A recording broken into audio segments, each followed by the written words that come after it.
Good evening, everyone, and thank you for coming. I want to welcome you to a talk tonight on the challenge of government secrecy with our speaker, Steve Aftergood. I want to first thank the Robert Strauss Center, which is the organizer of this series on international security.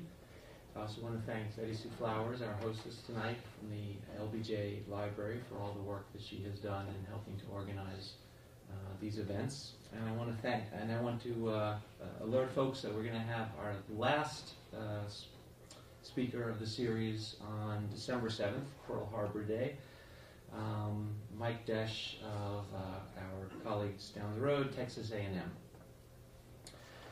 It's a pleasure to welcome Steve Aftergood, whom I've known now for nearly 20 years. I've known him, and at times I've had the pleasure of even getting to work with him. Steve directs the Federation of American Scientists Project on Government Secrecy, which works to reduce the scope of official secrecy and to promote reform of related security practices. That's sort of the boilerplate. But I think that, having followed Steve for all these years, I think that he really has a remarkable story in two regards, which I would categorize as the means and ends of his project. The ends, as you may have gotten from the blurb that was sent out, are to raise consciousness that government secrecy, which we might think of as necessarily a good thing for security reasons, is actually a double-edged sword. And while we are trying to protect secrets, especially during this global war on terror, in order to protect ourselves, that we sometimes may neglect the costs of that secrecy. Costs to our democracy that we're trying to protect, costs in terms of economics and technological progress, and costs even in the war on terror. That too much secrecy may actually undermine the very point of that secrecy. I don't want to step on Steve's talk, so I'll leave it at that. But I'd like to turn to the second area in which I think his work is remarkable, and that's the means that he uses and has used. And I don't know if he's planning to talk very much about this, but he is very entrepreneurial, and I think that I don't want to use hyperbole here, but he has virtually single-handedly put this issue on the domestic political agenda and kept it there now for over a decade. How does he do it? The basic strategy is that he acts as a clearinghouse for information and a liaison to the press, and where necessary, a litigant in landmark court cases. A key tool has been his newsletter, Secrecy News, and I believe I was one of the first subscribers when it was called Secrecy and Government Bulletin, if I'm remembering correctly, when it was on paper. This was before the internet and email. DOD may have had the internet. We didn't have the internet as far as I recall. And I don't know what his initial subscriber base was. It was probably, I guess, a few hundred. It's now 10,000.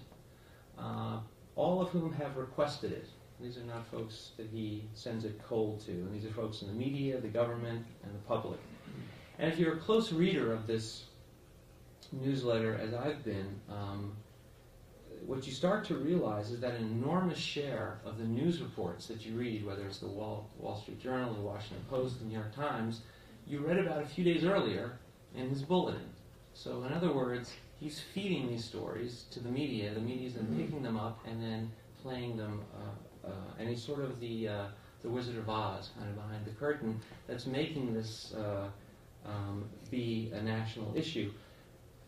It stays a national issue because it's important, but it wouldn't have become a national issue, I'd argue, unless he had been raising the profile of it. So I think that he's an object lesson of how a single person with a good idea and a lot of effort can provide a vital public service in the nonprofit, non-governmental sector.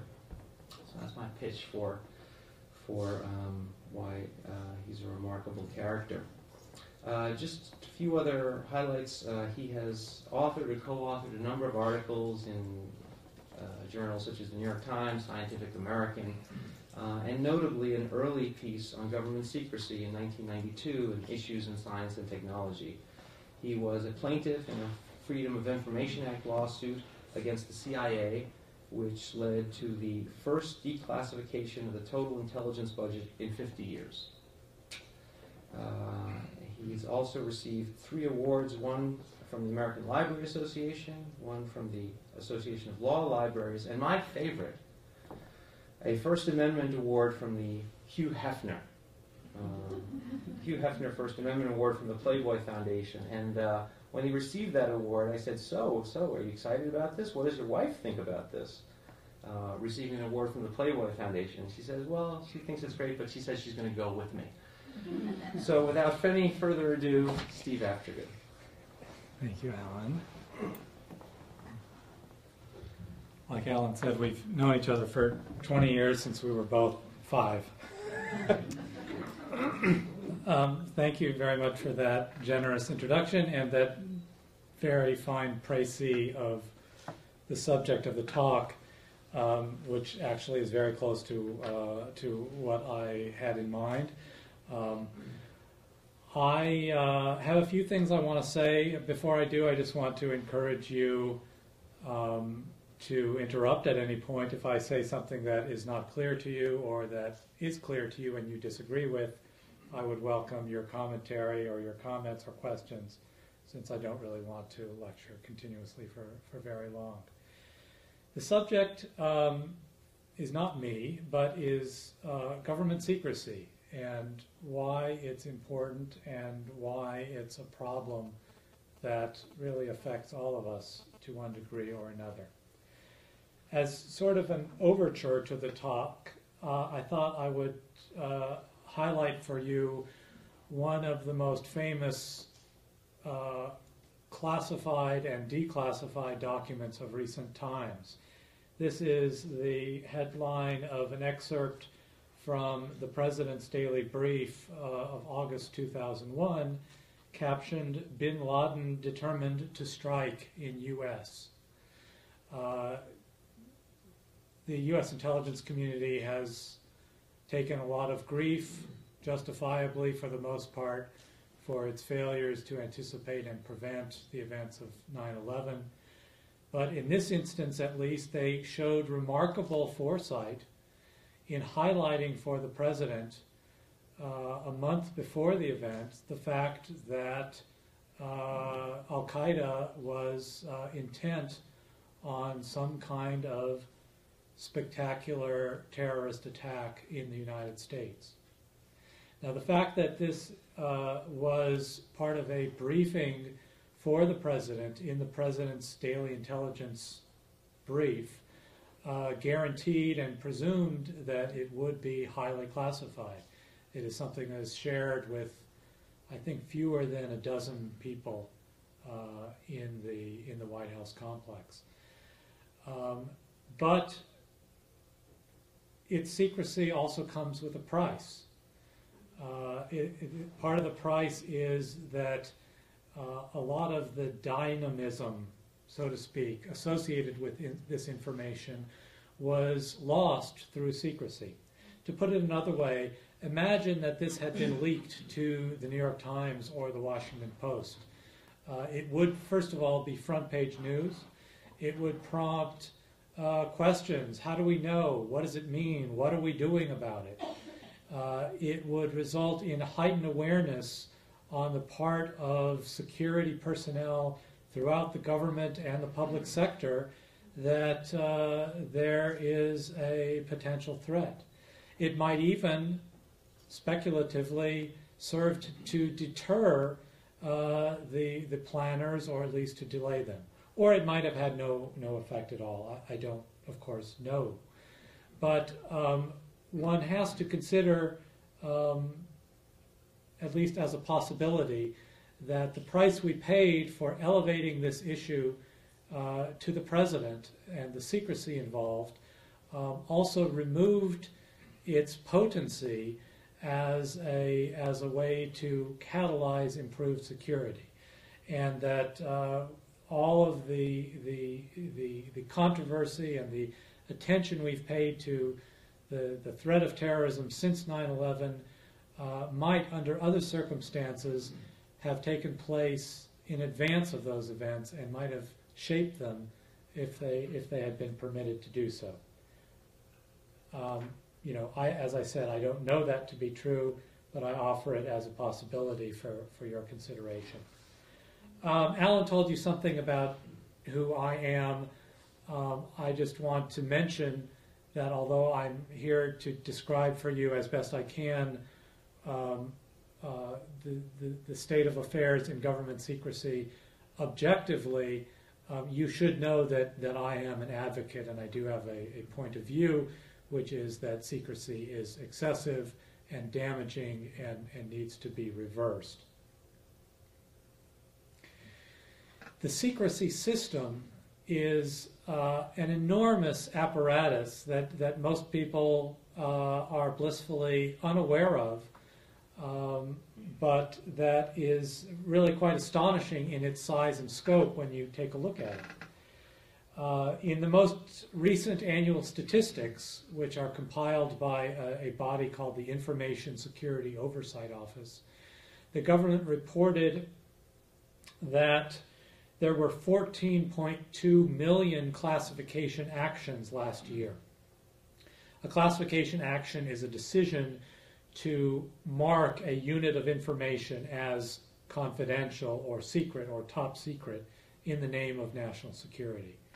That is, I haven't done the arithmetic lately, it's, 20 or 30,000 new secrets per day, every day on average, which is an astonishing amount of activity.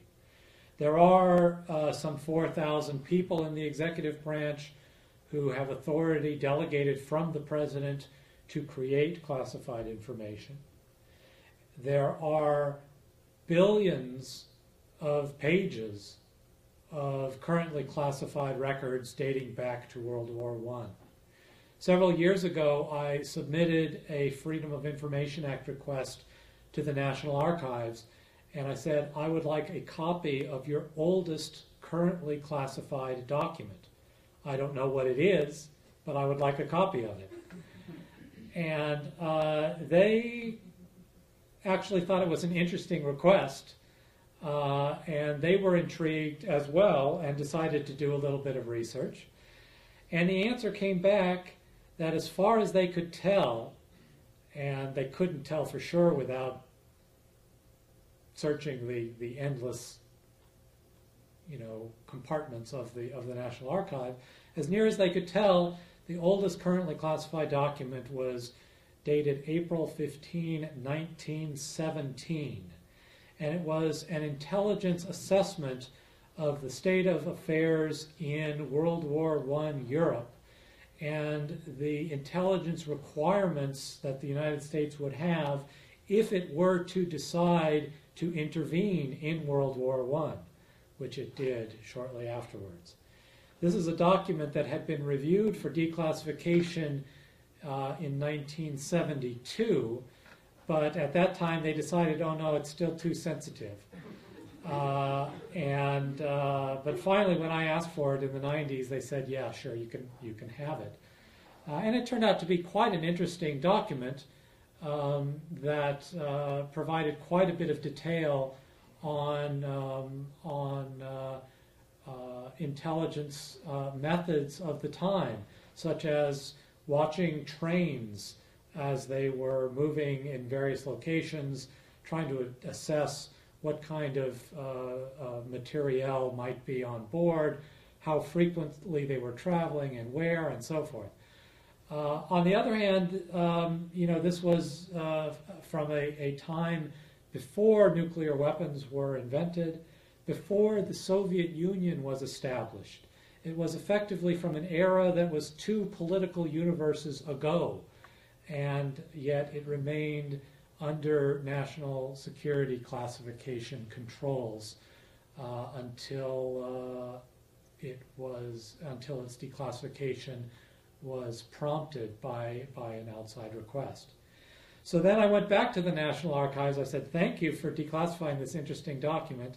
Now I'd like to know what's the oldest currently classified document. And the answer came back that it was dated just a few days later, also from April 1917. And that one they did not declassify. Why not? Because it contained a formula and a recipe for preparing invisible ink. And they said, actually the CIA insisted that this is an intelligence method and is therefore exempt from disclosure under the Freedom of Information Act.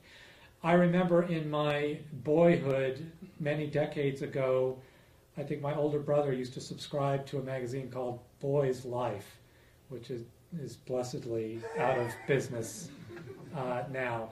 But they used to have, you use lemon juice on paper and hold it up to the light. Basically, it tells you how to make invisible ink. It's not a huge secret. The CIA insisted, though, that this 1917 recipe needed to remain protected. So there's a certain amount of not just inertia, but also irrationality built into the system. And the system is enormously expensive. It comes with a tremendous price tag. Last year, it reached a record high of more than $9 billion, which is comparable to the budget of some cabinet-level agencies. It's as if we had a government department of secrecy that no one had ever heard of. Of course, the $9 billion is not simply for marking documents as secret or top secret, but rather for the whole apparatus that is built around the classification system, which includes security clearances, background investigations for granting security clearances, physical security, safes and vaults, and special rooms called SCIFs, sensitive compartmented information facilities, which are shielded against electromagnetic emanations, computer security, all kinds of things that are activated whenever classified information or documents are involved. So it is a vast system. Not only that, but what we find increasingly are new controls on unclassified information, whether they are called for official use only, or sensitive security information, or SUDI, sensitive unclassified technical information, or UCNI, unclassified controlled nuclear information, law enforcement sensitive, limited official use, select agent sensitive information, controlled unclassified information. A survey that was done this year for the Office of the Director of National Intelligence found in excess of 100 different markings that are in use by agencies to control the dissemination of unclassified information. Needless to say, this not only restricts public access, but perhaps even what is more damaging is it inhibits interagency communication and information sharing. One agency will not provide its flavor of controlled information to another without certain assurances that it will receive precisely the kind of protection that the originating agency would grant it. Last week, the Inspector General, the Special Inspector General for Iraq Reconstruction, reported that Kellogg, Brown, and Root, a component of Halliburton, which is, of course, a major contractor, major U.S. contractor in Iraq, was marking all of its records proprietary information. The result being that the U.S. government was unable to disclose many records that it normally would have provided to the public and to Congress because it was obliged, it believed, to respect the marking from Kellogg, Brown, and Root that the records were proprietary, even though in many cases, when the Inspector General looked at them, there was nothing proprietary about them. It was just a routine measure that was carried out. The Inspector General reported that this was having an adverse effect on the ability to oversee the contract performance in Iraq, and it was also inhibiting the U.S. government's ability to be transparent about its own activities. So it is a problem that takes many, many forms in many different contexts. I have come to think about the problem of government secrecy in the following sort of schematic terms, which I will just offer to you for whatever they're worth. In the first place, there's something that I would call genuine national security secrecy. Everybody literally agrees, at least when they stop to think about it, that there are certain kinds of government information, certain categories that are properly kept secret. It's really not controversial at all. Design details of weapons of mass destruction or other advanced military technologies, the identities of confidential intelligence sources, the conduct of sensitive diplomatic negotiations. All of these are things that if they were exposed, their utility would sharply diminish or evaporate altogether. And so when they are preserved as secret, the public interest is actually served by secrecy. On the other end of the spectrum, there's what might be called political secrecy. And that is the use of secrecy authority to shield sensitive or controversial programs from public scrutiny.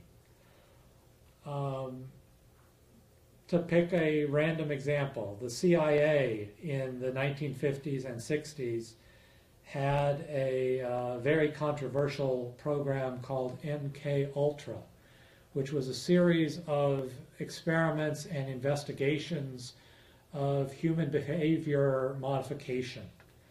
What does it take to get someone to do something they don't want to do, or to get them to disclose information they don't want to disclose?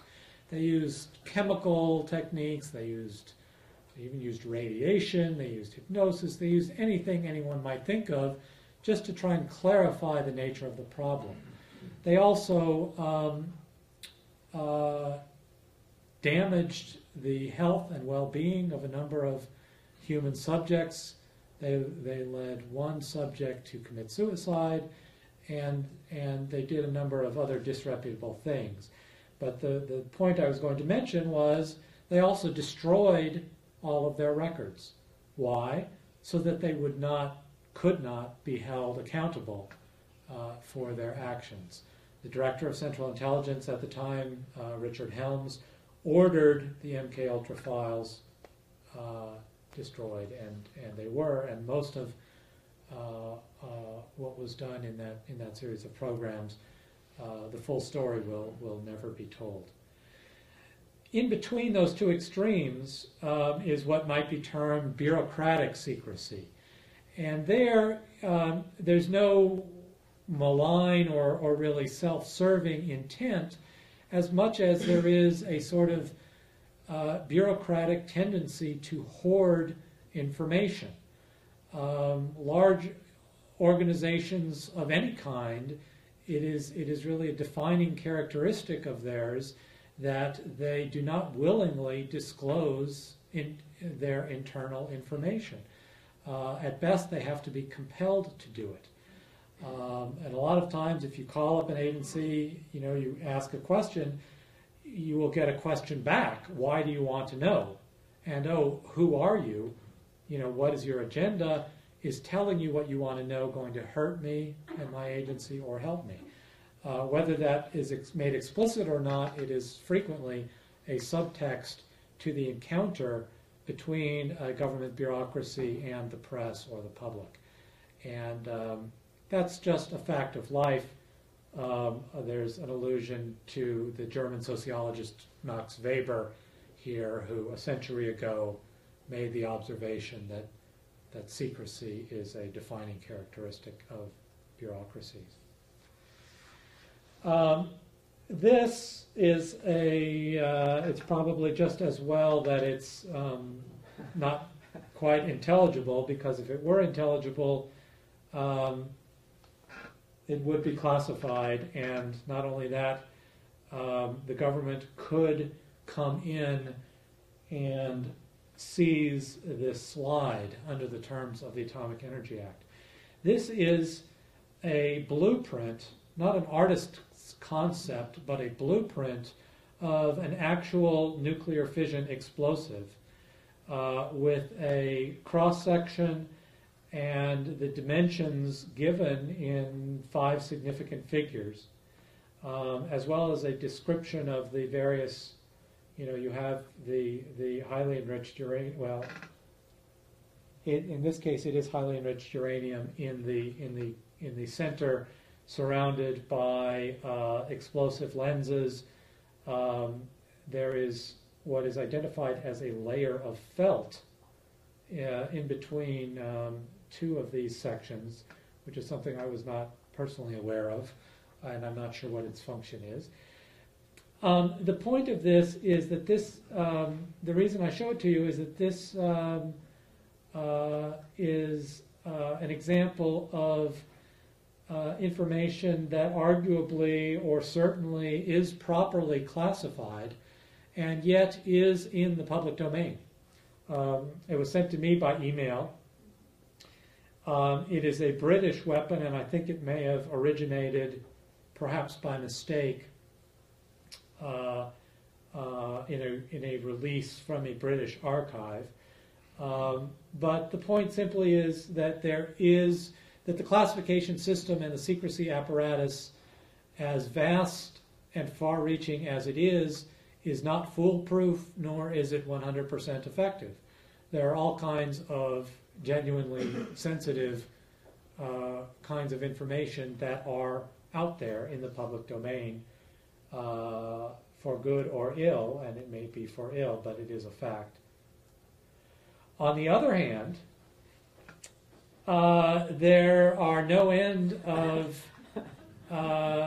innocuous or worthless or ridiculous things that are withheld as secret or restricted. This is from the title page of a Navy technical manual describing the operation and maintenance of an onboard ship dry cleaning facility. And lower down on the title page, there's a label explaining that distribution is limited to government agencies and authorized contractors, and that the document contains export-controlled technical data, violations of which are subject to severe criminal penalties, and that this document should be destroyed by any method that will prevent disclosure. So, what needs to be said? The secrecy system is made by human beings, and it functions imperfectly. It ends up sweeping up all kinds of things that have no business being withheld. You might think this is some sort of advanced nuclear-powered dry cleaning center. It's not. It's and it's as likely as not, I think, that this export control label was slapped on by rote and does not represent a considered belief by the Navy that the contents of the manual need to be restricted. The consequences, however, are the same, and it ends up needing to be controlled as if it were what it purports to be, namely highly sensitive.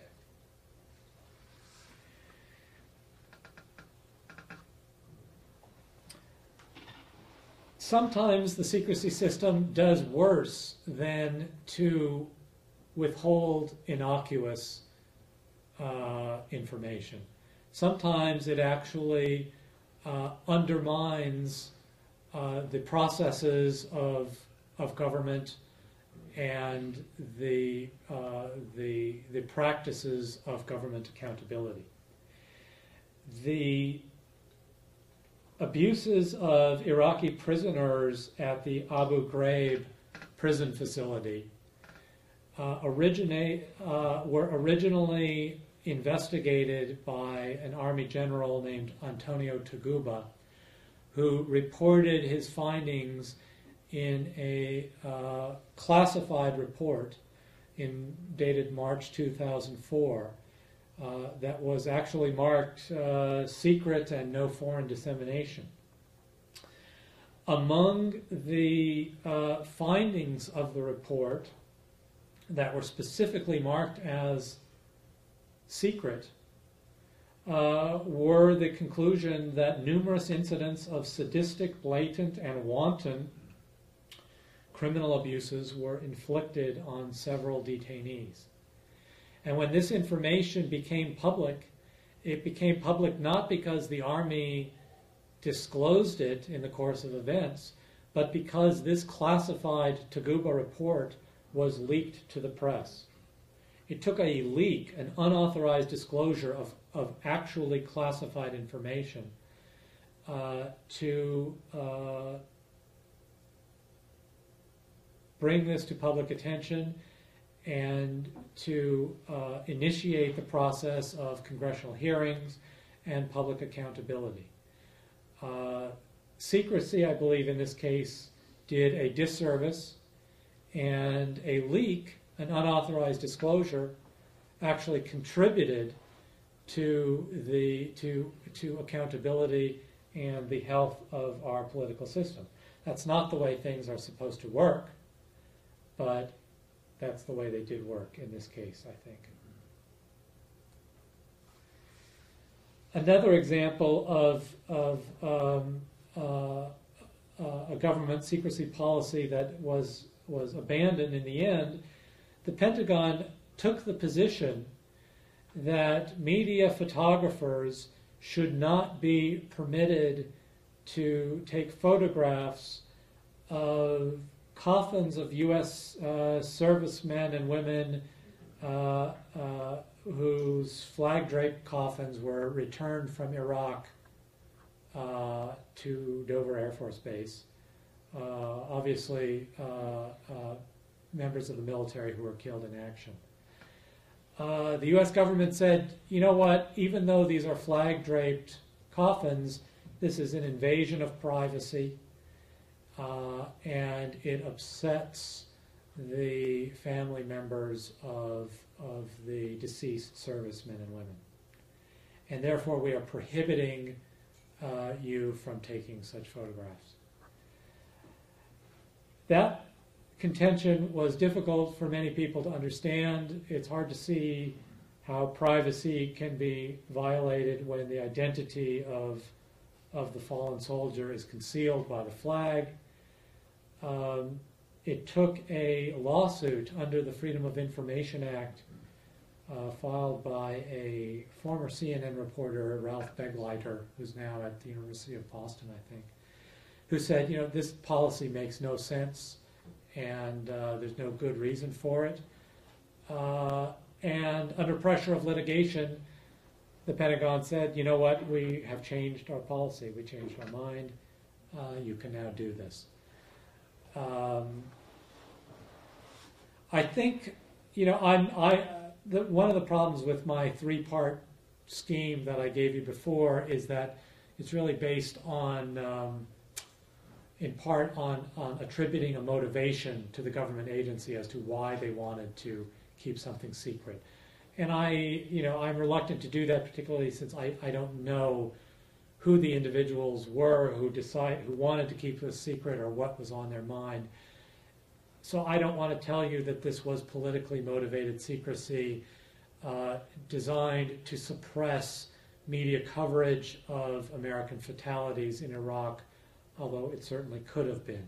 If it wasn't that, then it was bureaucratic secrecy, just sort of a reflexive, we don't really want to tell you, we're not sure why, but we don't want to tell you kind of secrecy.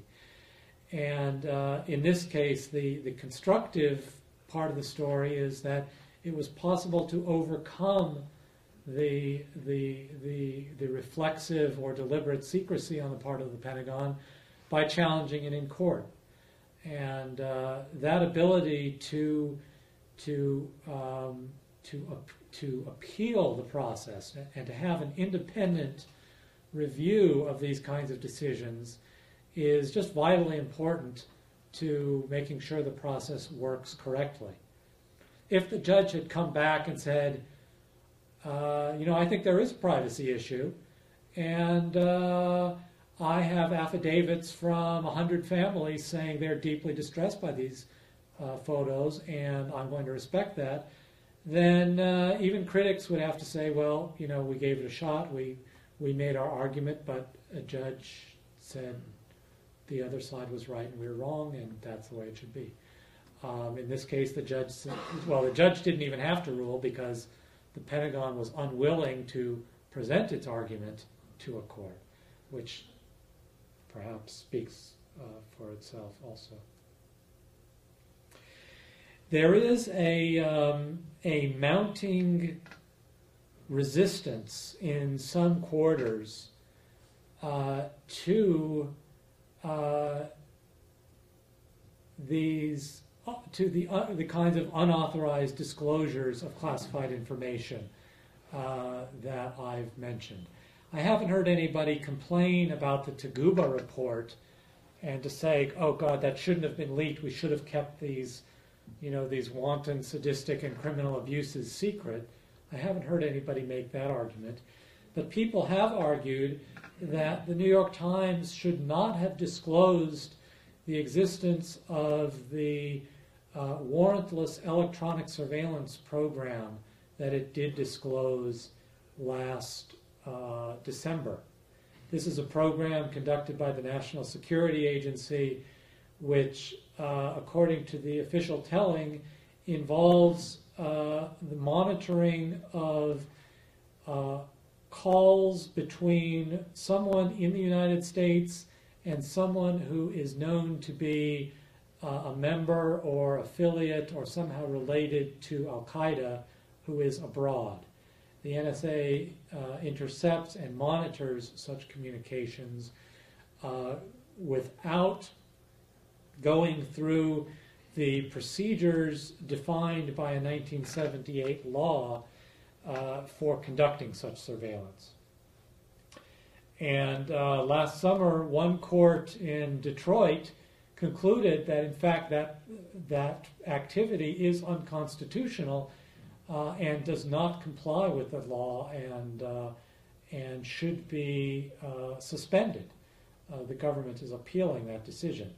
At any rate, there is a backlash brewing mainly on the political right, but also in some other places, against media disclosures of classified information. One prominent proponent of that view is the editor of Commentary magazine, who wrote a rather sophisticated piece, actually, in the March issue, arguing that the New York Times did violate not really the Espionage Act per se, but another provision of that's part of the espionage statutes, which prohibits the disclosure of classified information on communications intelligence. And this author argued, based on that the New York Times reporters and editors and publishers should be prosecuted for having violated that particular provision. Although it's a position that I am not sympathetic with myself, the argument itself is actually somewhat sophisticated and not entirely without merit. Although it doesn't alter my view that it does not follow that the New York Times should be prosecuted, and it's not the last word. William Bennett, the former Secretary of Education, argued that the New York Times reporters who wrote that story, James Risen and Eric Lichtblau, as well as the Washington Post reporter Dana Priest, who wrote a story based on classified sources about clandestine CIA prisons or detention centers abroad for the Washington Post, all of whom won Pulitzer Prizes this year for their reporting, should go to jail. William Bennett, is not, whatever else he might be, is not a fringe figure. He is a former cabinet secretary and a prominent figure in the mainstream media. He was quoted in Editor and Publisher magazine, and he said on his own radio show that the reporters published classified information against the wishes of the president, which is a peculiar conception of what the press should and shouldn't do. As a result, are they punished? Are they in shame? Are they embarrassed? Arrested? No, they win Pulitzer Prizes. But what they did was not worthy of an award. What they did was worthy of jail.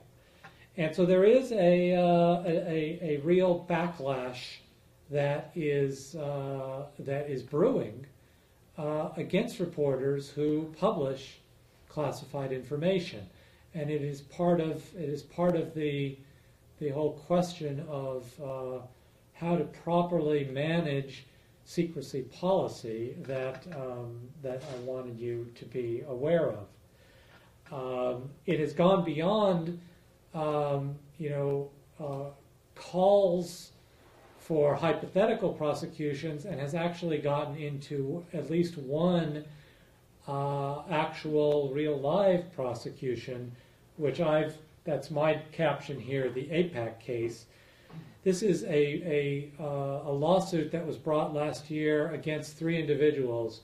Lawrence Franklin was a Department of Defense official who provided classified information to Stephen Rosen and Keith Weissman, who were at the time employees of APAC, which is the American Israel Public Affairs Committee.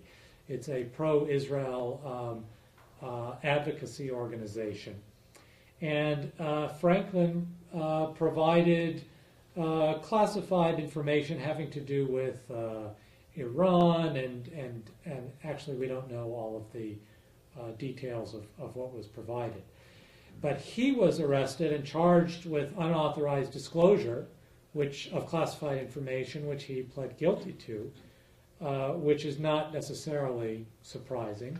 But what is surprising and really unprecedented is that Rosen and Weissman, who were not government employees, were charged with improper handling of classified information. They were accused of improperly receiving and passing on the classified information that Franklin had provided to them. What makes this case unprecedented and particularly worrisome to reporters who cover national security matters is that Rosen and Weissman were, for practical purposes, in the same position that such reporters are in. Namely, they were talking to a government official, and they were receiving and transmitting the information that they learned from that individual. The official did not identify the information the particular information as classified, did not ask them not to disclose it, nothing like that. Instead, they had what was essentially a normal conversation, and yet these two former officials, they were fired from APAC shortly afterwards, were charged with what no one had previously been charged with who was in their line of work or in their position with respect to the government, namely improperly receiving and disclosing classified information. So the landscape in which reporters have to operate is changing when it comes to national security secrecy. The U.S. Attorney, who's now the Deputy Attorney General, in announcing the indictment of these three individuals, said that those who are not authorized to receive classified information must resist the temptation to acquire it, no matter what their motivation may be. The Deputy Attorney General was telling the press, you better not ask for classified information, you better not receive it, you better not report it, no matter what your motivation may be. That is a shocking conception of the role of the media, and it is a view that would preclude the disclosure of the Taguba report, MKUltra, and the Navy dry cleaning manual, among millions of other big, small, and altogether trivial pieces of information that are kept secret by the government. Another conception of the proper role of secrecy was articulated in 1970 by a Defense Science Board task force, which was charged with thinking through the proper role of secrecy in science and technology. And they offered the view that more might be gained than lost if our nation were to adopt, unilaterally if necessary, a policy of complete openness in all areas of information. They were suggesting that, on balance, we might be better off with no secrets at all than with too many secrets. And that secrecy, particularly in science and technology, can end up playing a self-defeating role. It inhibits our own ability to advance technologically, to share information with those who may benefit from it, and to build on the advances of others. Now, what makes this statement remarkable and I think memorable is that the people who made it were not openness advocates. They were not public interest advocacy organizations. They were defense scientists. Edward Teller, John Foster, Luis Alvarez, Frederick Seitz was the chairman of the task force. These were people who had dedicated their professional lives, or a significant portion of them, to advancing national security defense and defensive technology, military technology. And they were suggesting that too much secrecy can be worse than no secrecy at all. It is a view that we have moved very far away from in our current circumstances. An interesting middle ground, and I think this is close to my last slide, so think about things you'd like to say yourselves. The Bush administration, in month before last, issued a new national strategy for combating terrorism. And a large part of the strategy was the idea that our best antidote for terrorism abroad is to cultivate democratic values and democratic practices wherever we can help them to take root. Why is that?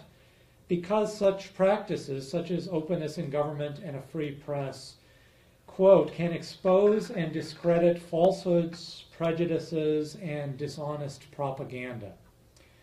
And I thought that was an interesting way of formulating the issue, because it acknowledges implicitly that open societies, democracies like ours, are not free of falsehoods. We're not free of prejudices or of propaganda. And we do not claim to be. What we can reasonably claim, however, is that openness serves as a corrective against such practices and helps us become better than we are. In a sense, this is not news. In another sense, it is news. As I was going through the airport today, I saw the front page of today's Wall Street Journal is a story, Congressman's favors for friend include help in secret budget. It's a long front page story about a Nevada congressman named Jim Gibbons, who ended up directing millions of dollars of contracts in the so-called black budget, that is the classified defense and intelligence budget, to a major contributor of his.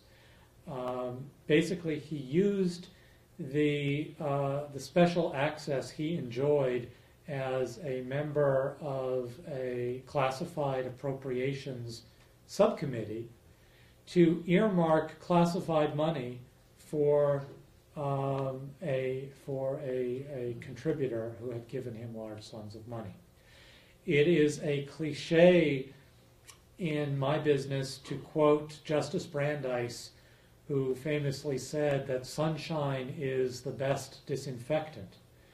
But it is a cliche that we have not yet integrated into our daily practice of government. And so it's one that we have to learn over and over again, including on the front pages of our daily newspapers. So what? So it's an issue that I think affects us all directly or indirectly, whether we know it or not. It affects the way our tax dollars are spent. It affects the way our government acts in our name. So much of the policy on the treatment, the interrogation of detainees, including the abuses that have since come to light, was based on secret deliberations that could not withstand the light of day and that were disavowed as soon as they did become public. So much of the case for war against Iraq was based on internal deliberations and assurances that classified information solidly justified going to war against Saddam Hussein, when on closer inspection it did no such thing. We are paying a terrible price in every way for bad decisions made in secrecy. With greater openness, we will still make bad decisions, but we have a greater hope of correcting some of them more quickly when there are greater opportunities for corrective mechanisms to function. And I think that is the direction as a society that I would hope that we move in.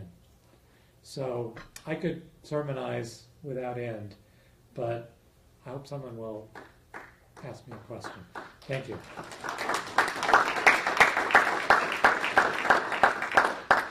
All right, well, we've got almost a half hour left for questions, so if you're interested, just raise your hand. I would just ask you when I pick you to identify who you are and affiliation, if you're a student or a professor or just a member of the community, would be great. Start off there. Yeah. Gary Chapman from the LBJ School. Our senator, Texas Senator John Cornyn, has sort of staked this whole area out as his sort of field of specialty, and just had a bill go through about the Freedom of Information Act, and he appears to be the one that's focusing his attention on whistleblowers. Could you sort of, for those of us who are here in Texas and part of his constituency, can you kind of review that record and what you see he's up to? Yeah. Well, Senator Cornyn has really been the outstanding Senate champion of the Freedom of Information Act. And with Senator Leahy, the Democrat of Vermont, he has advanced a bill that would make significant procedural reforms to the Freedom of Information Act. It's actually a laundry list of measures that would improve the accountability, the processing, the ability of FOIA litigants to recover fees, the ability to track requests through the process. It would do a number of very useful, practical things that have the potential to make the FOIA more productive. And I think he deserves great credit for taking it on. It is, the fact that the Republican Party has up to now been in charge of the House and Senate means that you really need a Republican champion to make these issues advance legislatively. And he has stepped up and filled that role, I think, very effectively, and not just in a pro forma way. I think it's something he genuinely believes is the right thing to do. And I think he deserves great credit for that. Where he has regrettably failed is that this Congress is coming to an end and the bill has not been enacted. It has not moved. I don't fault him for it, but I think the Bush administration has been lukewarm, if not hostile, to the bill, and that has been signaled to the Senate leadership, which has not moved it forward on the Senate schedule. So it's an important bill. I wish it were enacted into law. It has not been. It's not clear that it ever will be. We'll have to see how the political constellation changes in the next Congress. It may be that if there's a Democratic House and such a bill moves forward in the Democratic House, it'll be easier to work it on the Senate side. Who knows? Senator Cornyn has done as good a job as he could by himself. He has not gotten much support from his Senate colleagues, and the result is the bill has not been passed. Yeah, I want to add two other issues to your list of what makes openness difficult. This administration we've had to reclassify a lot of documents in this library, even when we pointed out that they were published by the State Department in the first volumes. So that's another contradiction. Yes. Second thing is the FOIA. We encourage every researcher who comes across a classified document to file a FOIA request. We've made it easy. It's very. But the problem is, especially in libraries such as the Reagan Library and others who are not gift libraries as we are, but part of the Presidential Records Act, that there aren't enough archivists, and in fact they keep being cut. The National Archives budget keeps being cut to actually fulfill the FOIA request, even under the best will in the world. Yeah. So the backlog of FOIA requests is amazing, and even if they mandate, and say you have to do this, there's no human way. Yeah.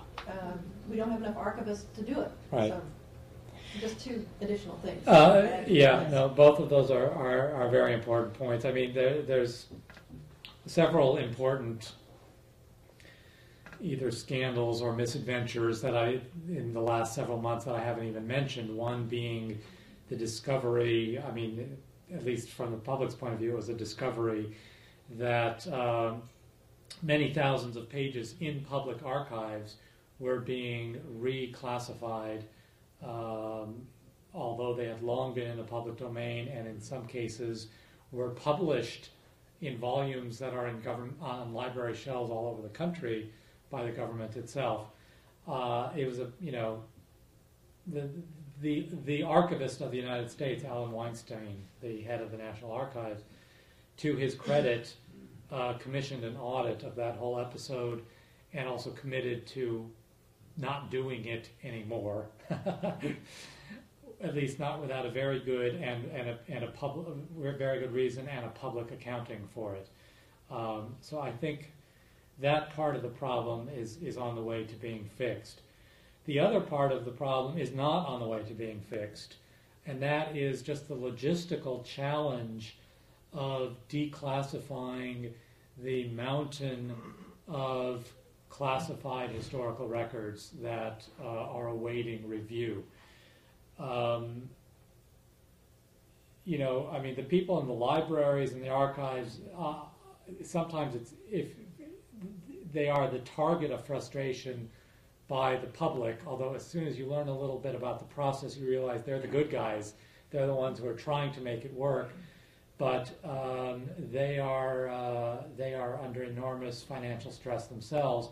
The National Archives in Washington just announced that it's going to be closed on the weekends and on several nights a week. Basically, some of the most popular time for people who are not people who actually have jobs to go to the archives. The archives are going to be unavailable. The Clinton administration, foreseeing the magnitude of this challenge 10 years ago, prescribed a process that they called automatic declassification of documents as they become 25 years old. Most documents that are historically valuable, that are preserved in archives, are supposed to be automatically declassified as they become 25 years old. At least that process is supposed to begin at the end of December 2006. Unless an agency actively takes steps to say, this category of records we want to exempt from that process.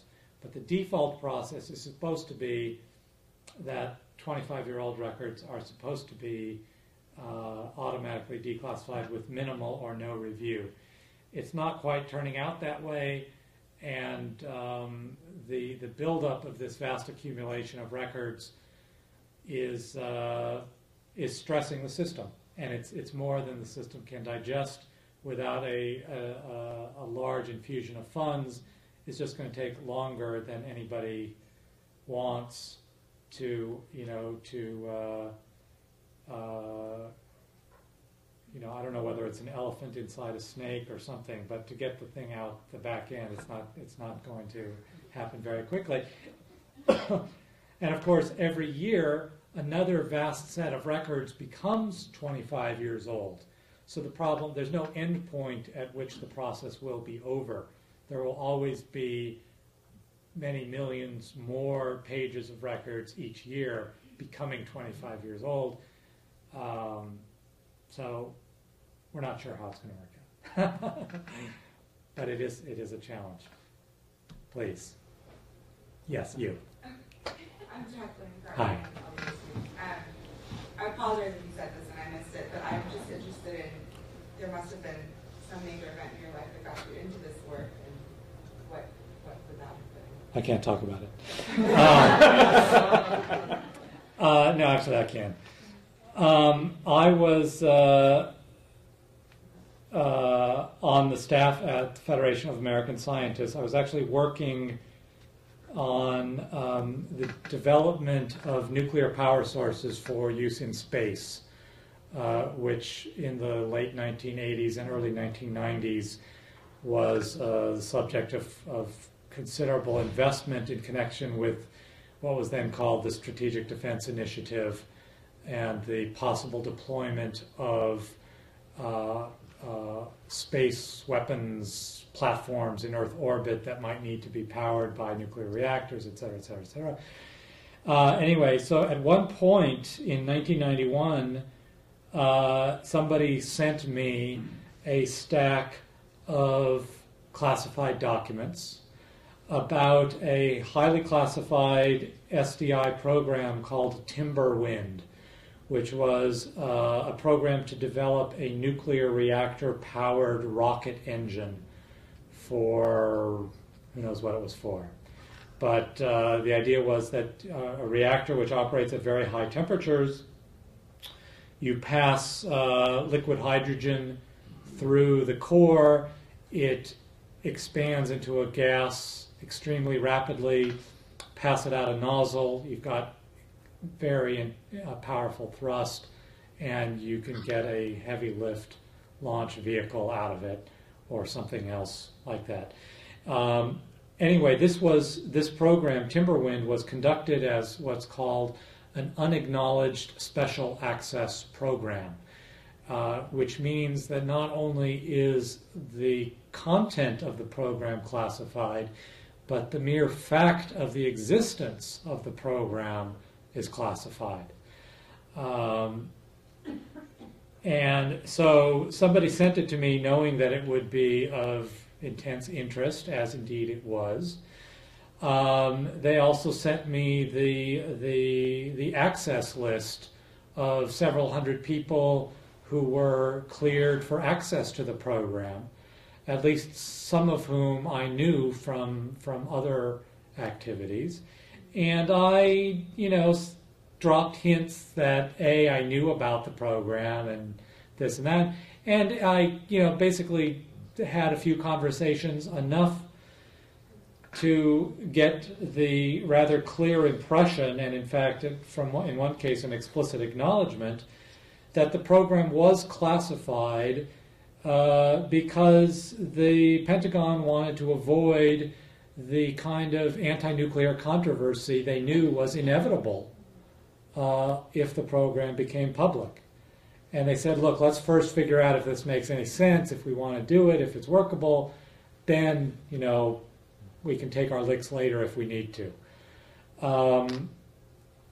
But I found that surprising, and I quickly became convinced that while it might be an understandable human sort of response on the part of the Pentagon, it was not a legitimate use of the classification system. So I did two things. One was I filed a complaint with the DoD Inspector General, arguing that this classified program was overclassified and it should not have been an unacknowledged special access program. And I released most of the documents that I had received to the press, and it was a front page story in the Washington Post and the New York Times in early April 1991. I released most but not all of the documents because in a quickly worked out policy that we developed between me and my colleagues and my boss at the Federation of American Scientists, we decided that before we disclose bona fide classified records, we should at a minimum give a government agency an opportunity to say, whoa, you don't know what you're doing, don't do that. And that's what serious media organizations, whether it's the New York Times or the Washington Post or whoever, do. They don't, just scatter classified documents all over the place. They give the government an opportunity to make its case. And I did that, and in what the answer that came back was that they couldn't authorize me to disclose anything, and they weren't very happy about it.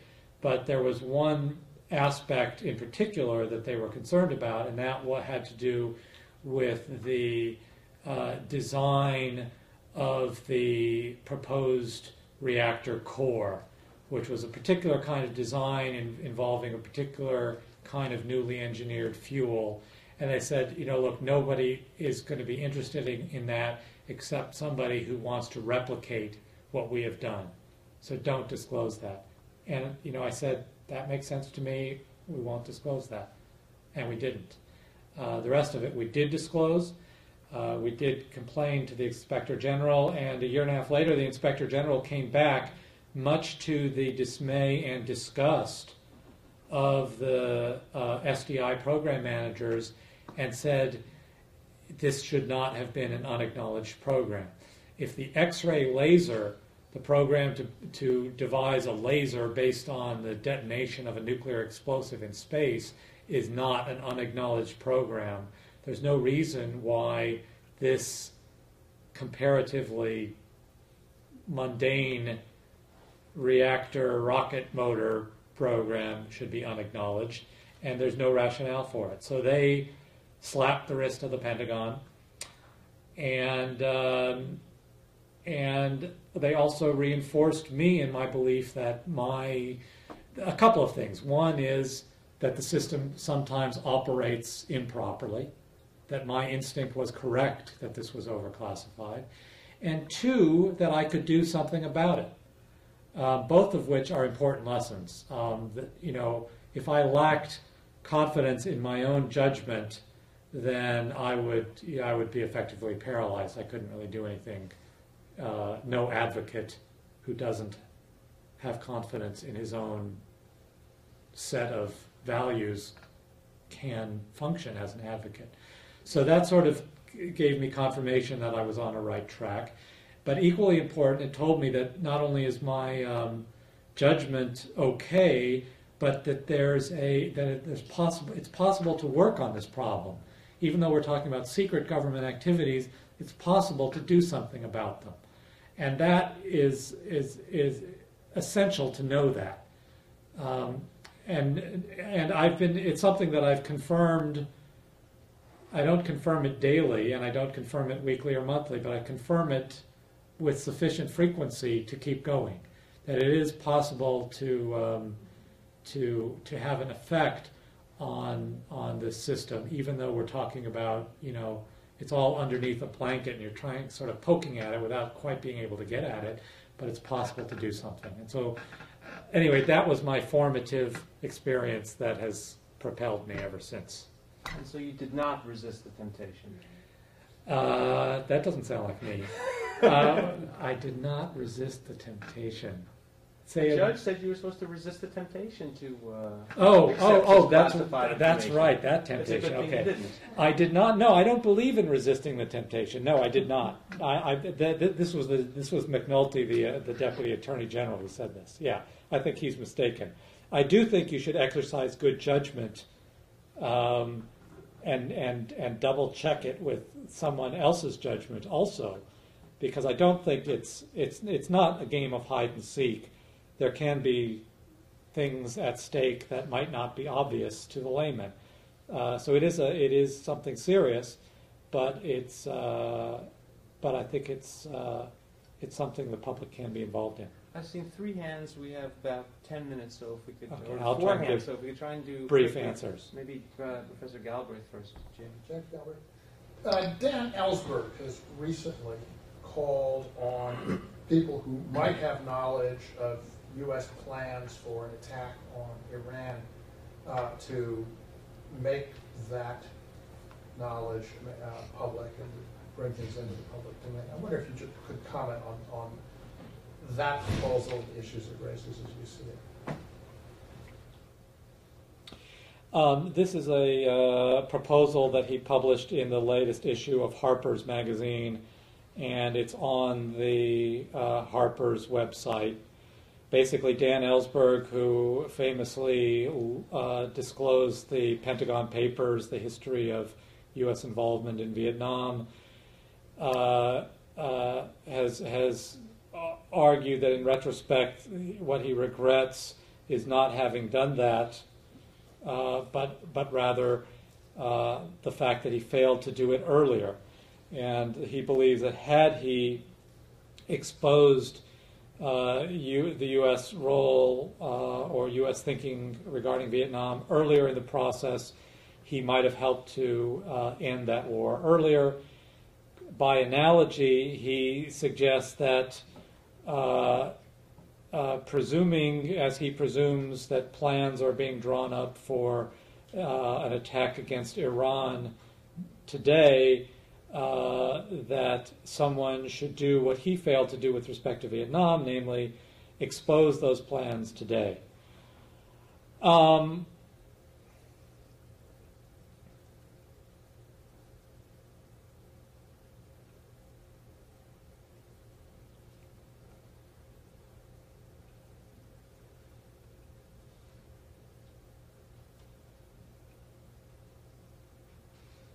Good question, huh?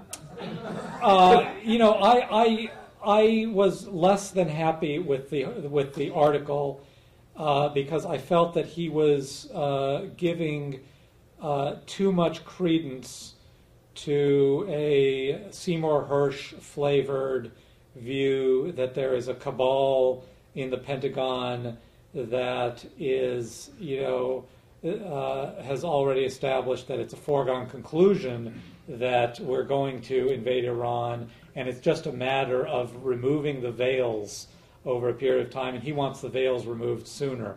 I'm not persuaded that his opening premise is correct, that it is, that the process is advanced as far as he presumes. I would say a couple of things.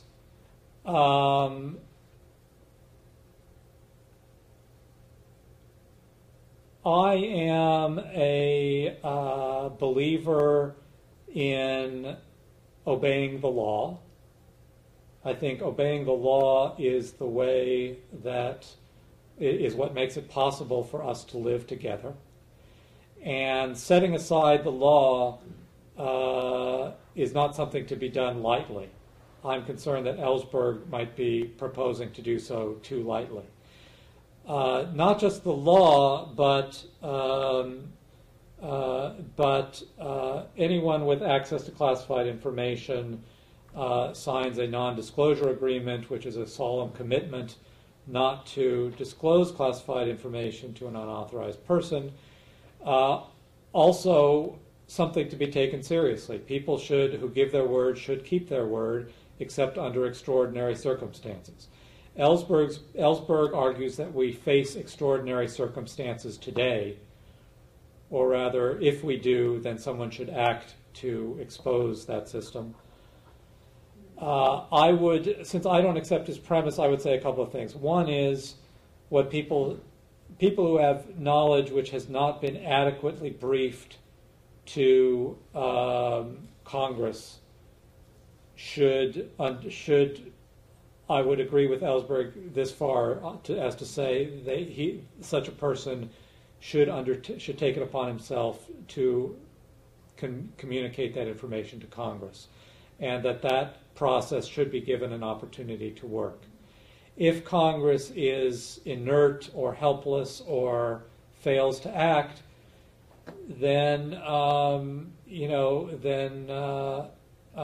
and it is true, as Ellsberg surmises, that we are, on the verge of an illegal or grossly unwise action that has not been fully briefed, then such an action might be appropriate. There are too many ifs in there for me really to be comfortable with it. I think, and any particular situation has its own peculiarities that might tip the judgment in one direction or another. I would say more generally that what our system needs are vigorous checks and balances. Congress needs to be riding herd on the executive branch on classified matters. On decisions of war and peace, it needs to do a much better job than it has done. If Congress is incapable or fails to do such a job, then alternate measures have to be taken. But that's it's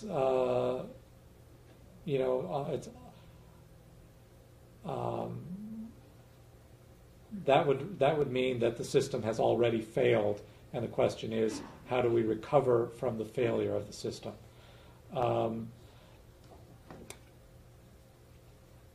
There's more to be said about it. I think let me ask you what your reaction is.